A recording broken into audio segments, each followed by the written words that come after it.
안녕하세요, 도자기입니다. 오늘은 제가 5월달에 읽은 책을 소개해드리고 독서노트 쓰는 모습을 보여드리려고 합니다.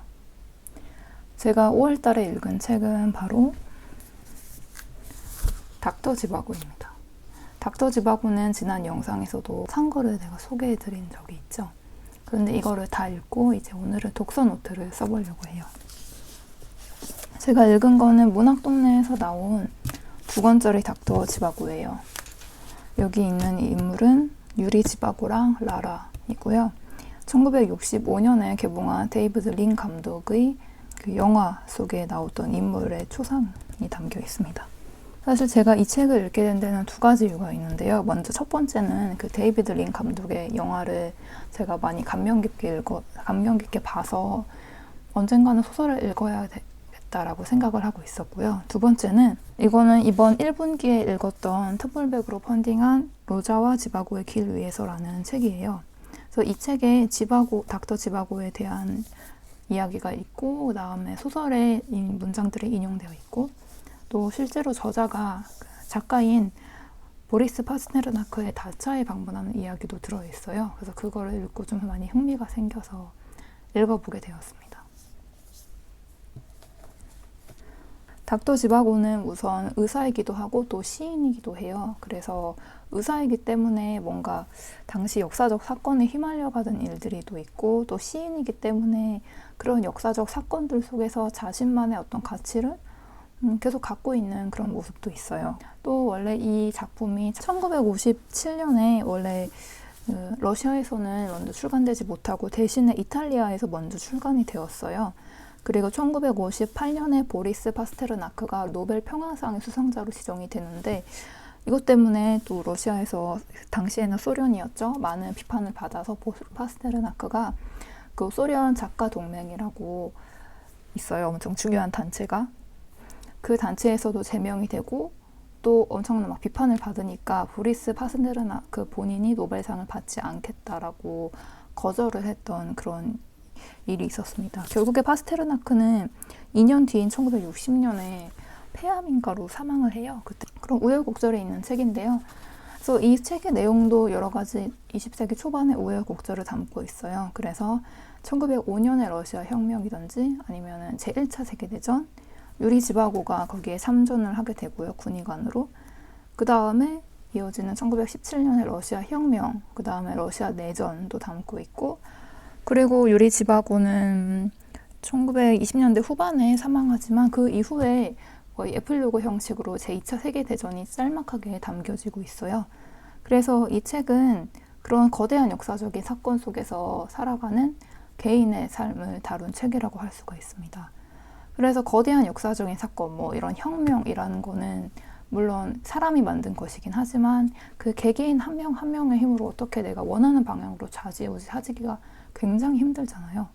그런데 그런 어쨌든 사람은 살아있다면은 내 주변에 뭐 어떤 역사적 사건이 닥친다고 해도 결국에 거기서 살아가야 되고 그렇다면은 그런 역사적 사건 속에서 나는 어떤 삶을 살 것인가 그리고 내 개인이 소중하다고 생각하던 그 가치를 어떻게 안에 갖고 살아갈 것인가에 대한 이야기라고 저는 느꼈습니다.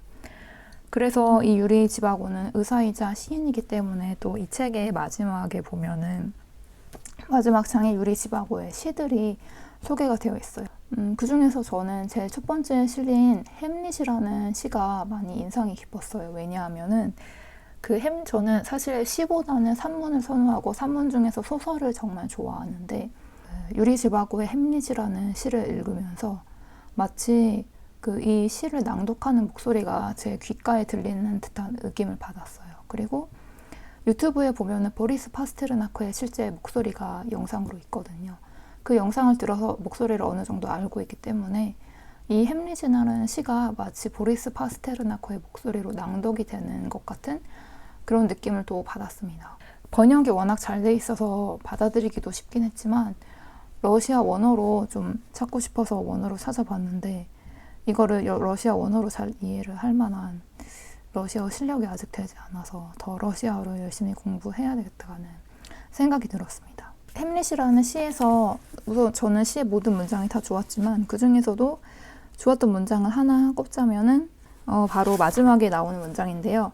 산다는 건 들판을 건너는 일이 아니다 라는 문장이에요. 이거는 시 속의 문장이기도 하지만 러시아어 속담이기도 해요. 그러면 들판은 평평해가지고 들판을 걸어 다니는 거는 그렇게 어렵지가 않잖아요.